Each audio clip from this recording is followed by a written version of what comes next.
बोल वृंदावन बिहारी लाल की जय। बोल राधे रानी की जय। बोल तुलसा महारानी की जय। बोल पथवारी माता की जय। नारद जी कहते हैं कि हे ब्राह्मण, सुनिए नारद जी क्या कह रहे हैं। हाँ जी, क्या कह रहे हैं? नारद जी ने कहा कि कार्तिक मास के महात्म का विधि पूर्वक वर्णन सुनिए। ब्रह्मा जी ने कहा कि हे नारद, तुम बड़े ही सज्जन पुरुष हो, जो लोगों के हित के लिए ऐसे प्रश्न करते रहते हो। अब मैं ऐसी कथा कहता हूँ कि जिसके सुनने मात्र से पापों का नाश हो जाता है।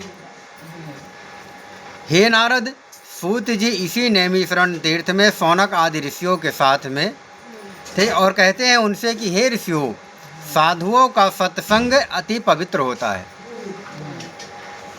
और संसार के पापों के भय को दूर करने वाला है, ज्ञानियों को मोक्ष देता है और कामना वालों की कामनाएं भी पूरी करता है। श्री गंगा जी पापों को नष्ट कर देती हैं, चंद्रमा ताप को दूर कर देता है और कल्प वृक्ष दीनता को नष्ट कर देता है। परंतु साधु समागम पाप ताप और दीनता तीनों को नष्ट करने वाला है।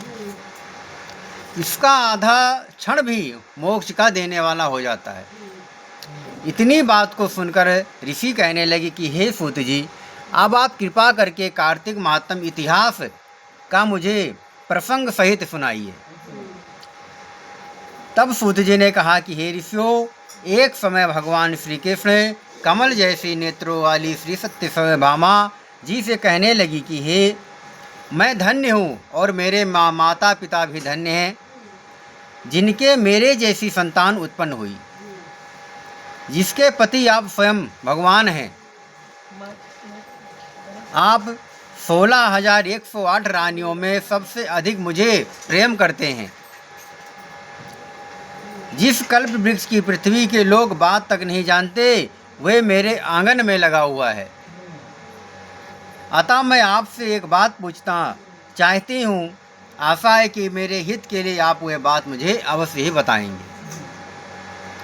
इतनी बात को सुनकर श्री कृष्ण जी सत्यभामा जी का हाथ पकड़कर कल्प वृक्ष के नीचे लेकर के गए और कहने लगे कि हे सत्यभामे, सब रानियों में तुम मुझको सबसे अधिक प्रिय हो।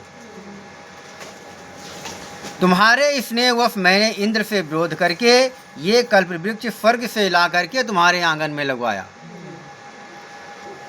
मैं तुम्हारे लिए अदेय भी दे सकता हूँ, अकथ्य भी कह सकता हूँ।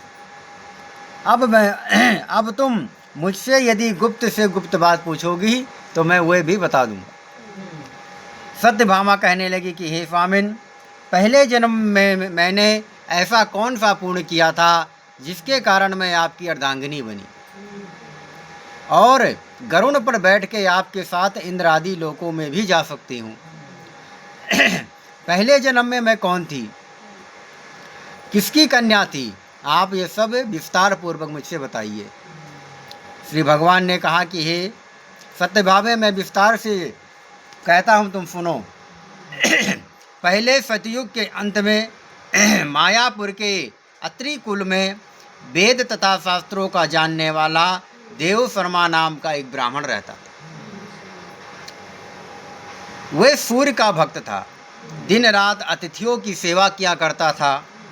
उसके कोई पुत्र नहीं था, परंतु बड़ी आयु में उसकी एक कन्या उत्पन्न हुई जिसका नाम गुणवती था। देव शर्मा ने चंद्र नामक अपने एक शिष्य के साथ में अपनी कन्या गुणवती का विवाह कर दिया। चंद्र पिता के समान उसकी सेवा किया करता था। एक दिन देव शर्मा अपने दामाद के साथ लकड़ियां काटने के लिए हिमाचल के समीप गया। वन में इधर उधर फिरते हुए उन्होंने एक महाभयंकर राक्षस को देखा। उसको देखकर वे दोनों भागने में असमर्थ हो गए। दोनों ही उस राक्षस के हाथों मारे गए, परंतु उस क्षेत्र के प्रभाव और अपने कर्मों के कारण हमारे बैकुंठ धाम को दोनों प्राप्त हो गए।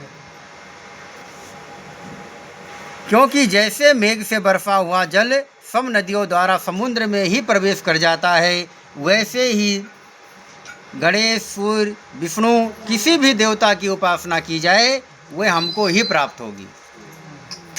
इसी प्रकार वे दोनों सूर्य के भक्त हमारे दूतों द्वारा विमान में बैठा करके हमारे लोक को लाए गए।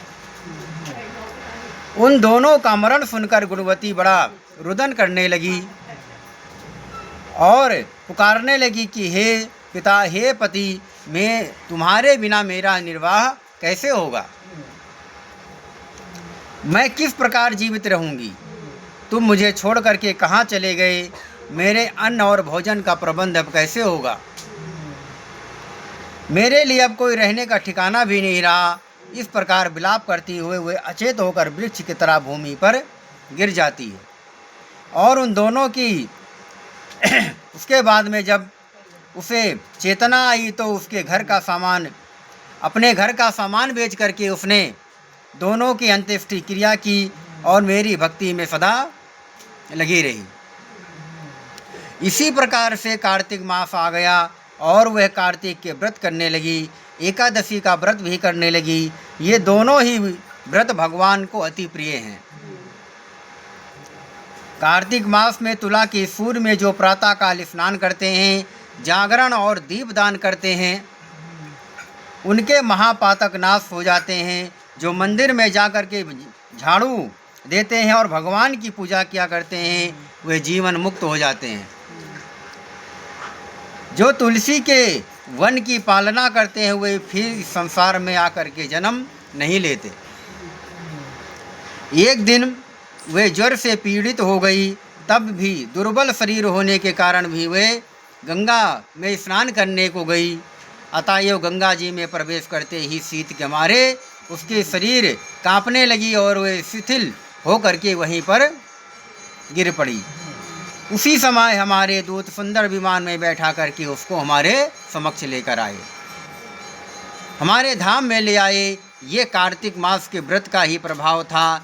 फिर द्वापर में ब्रह्मा आदि देवताओं की प्रार्थना पर इस पृथ्वी का भार उतारने के लिए हमने कृष्णा उतार लिया। तो उस समय हमारे ही जब देवगण यादव बने और तुम्हारे पिता देव शर्मा सत्राजित हुए और चंद्र शर्मा अक्रूर हुए और तुम गुणवती सत्यभामा हुई। कार्तिक के व्रत के प्रभाव से तुम हमारी प्यारी हो गई और तुमने अजन्म तुलसी के वृक्ष का पालन किया, इसीलिए तुम्हारे आंगन में आज कल्प वृक्ष लगा है। कार्तिक में तुमने दीपदान किया था, इसके लिए तुम्हारे घर में लक्ष्मी स्थित है। जो कार्तिक मास में तुमने व्रत आदि किए, उससे तुम हमारी अर्धांगिनी हुई। जो कोई कार्तिक मास में व्रत आदि करता है, वह हमको तुम्हारे समान ही प्रिय होता है। अन्य दूसरे जब तब यज्ञ दान आदि कार्तिक मास की 16वीं कला के बराबर भी नहीं है। बोली श्री कृष्ण भगवान की जय, बोली सत्यभामा की जय, बोली तुलसा महारानी की जय। श्रीमन्नारायण नारायण नारायण, श्रीमन्नारायण नारायण नारायण, श्री